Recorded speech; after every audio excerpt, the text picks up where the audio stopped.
बताना चाहूंगा कि ये हर बार जब मैं एबीएस यूनिवर्सिटी आता हूं तो मेरे लिए एक भावुक पल होता है, क्योंकि यहाँ से इस यूनिवर्सिटी से मेरा परिवार जुड़ा हुआ है।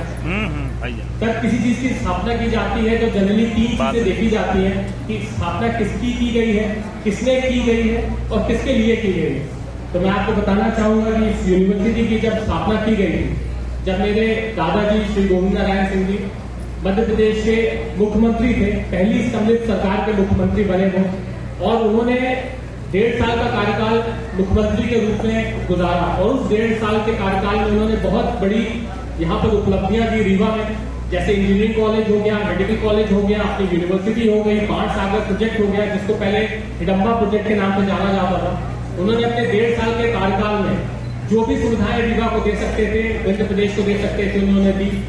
और जिसके लिए उन्होंने ये स्थापना की, उनके पिताजी यानी मेरे परदादा कैप्टन अवधेश प्रताप सिंह जी, उनकी एक सोच थी कि शिक्षा का स्तर बढ़ाना चाहिए, और यदि एक आदमी, एक मनुष्य शिक्षित होगा और अच्छा पढ़ाई करेगा तो अपने जीवन में बहुत अच्छी उपलब्धियां हासिल कर सकता है। उसी को ध्यान में रखते हुए उन्होंने एक यहाँ पर रामपुर हाउस, जो नगर निगम के सामने अभी भी है, काफी पुराना घर है, 1-1.5 एकड़ का वो कैंपस है, वहां पर उन्होंने निःशुल्क लोगों के लिए रहने की व्यवस्था की थी कि जिस व्यक्ति को भी पढ़ाई करनी है रीवा में वो वहां पर आए, रहे, खाना खाए, उसको कोई भी शुल्क नहीं देना पड़ता। तो ये मैं आपको इसलिए बता रहा हूँ कि ये उस टाइम यानी 60s की बात है, उस टाइम उनकी जो विचारधारा थी वो किस प्रति थी शिक्षा को लेकर।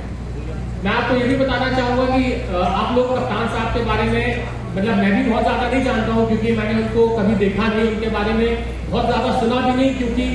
बचपन में मैं सिंधिया स्कूल चला गया था पढ़ाई करने के लिए जब मैं 9 साल का था। तो मेरी पढ़ाई, पूरी शिक्षा सिंधिया स्कूल में हुई, 12वीं तक मैं वहां रहा। उसके बाद फिर मैं दिल्ली यूनिवर्सिटी गया वहां पढ़ाई करने के लिए। तो मुझे बहुत ज्यादा ऐसे लोग मिले नहीं जिन्होंने मुझे कप्तान साहब के बारे में बताया, लेकिन कुछ लोग रहे, उन्होंने मुझे बताया कि कप्तान साहब हमेशा हाफ पैंट में रहते थे, और कोई भी व्यक्ति उनके पास आता था तो सीधे रिक्शे में बैठा के,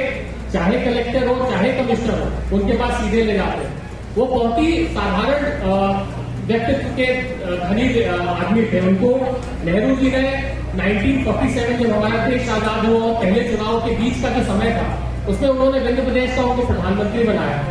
एक किस्सा है जो कि मैंने कई जगह पढ़ा भी है और कुछ लोगों से सुना भी है